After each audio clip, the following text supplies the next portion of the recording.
come in. Roger. Are you expecting another lawyer? There's a guy here singing. Singing?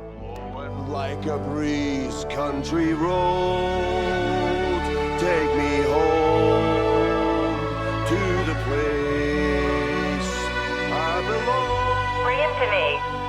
West Virginia, Mountain Mama, take me home, country road. Poppy, we got a situation here. Country roads, take me home to the place I belong. West Virginia, Mountain Mama, take me home, country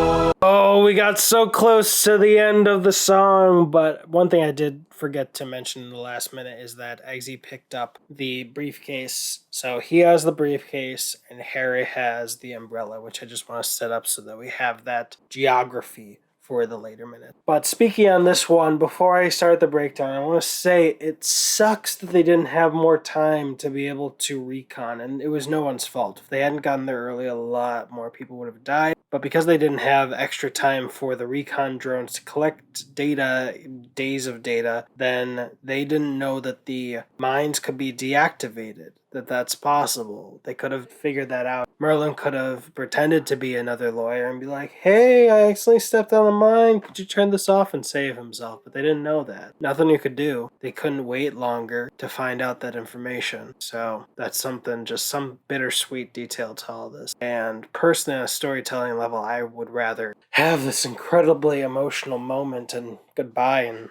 amazingly effective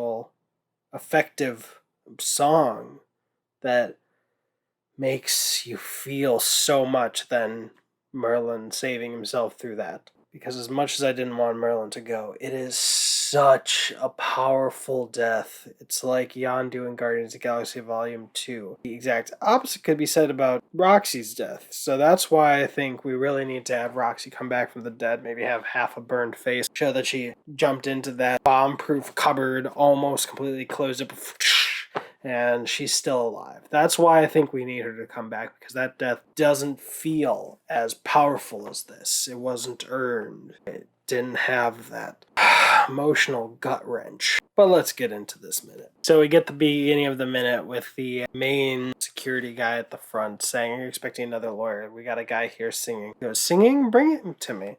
And we see a little detail. Well, first, before it goes over to her, we see Merlin throw away the knife. He doesn't need it anymore. And he messes with the sleeve of his suit, kind of like Bond in Skyfall after he jumps onto the train in the beginning. It rips and then he fixes his cufflinks. But at that 7-second mark, when she's saying, singing, bring him to me, there are 4 people in the background cleaning the area of the diner. Swiffer sweepers, things like that. And I just want to mention it because they're around Benny and Jet. And I'm kind of remembering maybe Benny and Jet slips a little bit. So I want to keep that detail out there just so when we get to that minute I can say, oh, definitely, it's more slick because they just cleaned the floor. But we had also had Charlie looking down at his hand. Very small detail, but seeming to be like, oh, this is horrifying, or I'm just still not used to it. And that catches his attention when the guy says, we have a guy here singing. And I think this guy with the walkie-talkie is so weird because he just gets so close and is just like holding it up. Like, just bring it to him. Talk. Be like, hey, what are you doing here? Who are you? What's going on? Instead of like walking all the way up there. But I get it. Let's not interrupt the amazing song. And it's such an amazing detail that while Eggsy is looking at Merlin and so terrified for his ultimate fate, that before Merlin headbutts the guy, he takes off his glasses so he doesn't break a and then puts them right back on and continues singing. And as he puts the glasses on after that other guy says, Poppy, we got a situation here, and all 4 of the others are getting closer. When he continues singing, now we have like an angelic choir behind him singing with him as backup. And he looks to Harry and gives him a nod, and Harry gives one in return. And he looks to Eggsy, who's much more tearful, and he gives him a nod, and Eggsy gives him a nod in return. And I do love that dichotomy One is more hardened, Harry, and one is a newer type of more emotionally open agent, Eggsy. And, it's stuff like this which just doesn't make me quite agree with the notion that Princess Tully shouldn't have come back. Eggsy's not Bond.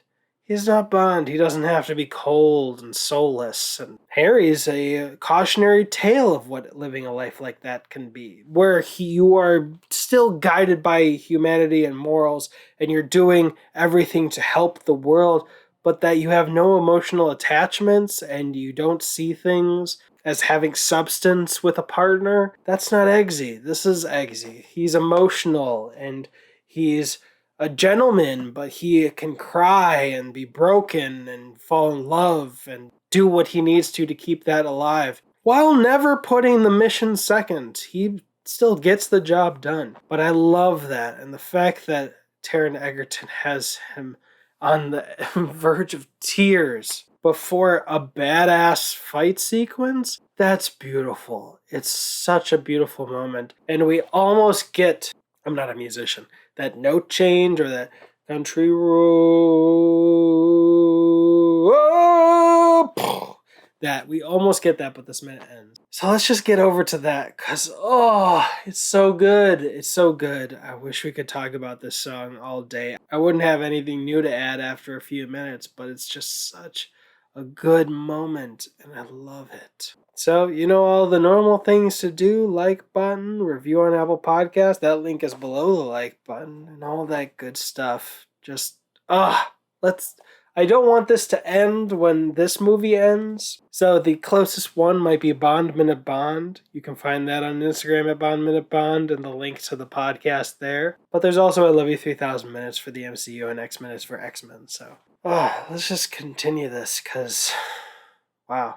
I didn't know how much this would mean to me. I didn't know the ripple effect, how it would cause these other 3 podcasts to start, but I didn't know how much breaking down this movie would mean to me. It feels good. Thanks so much, movie dopers. See you in the next minute. It's about to break my heart.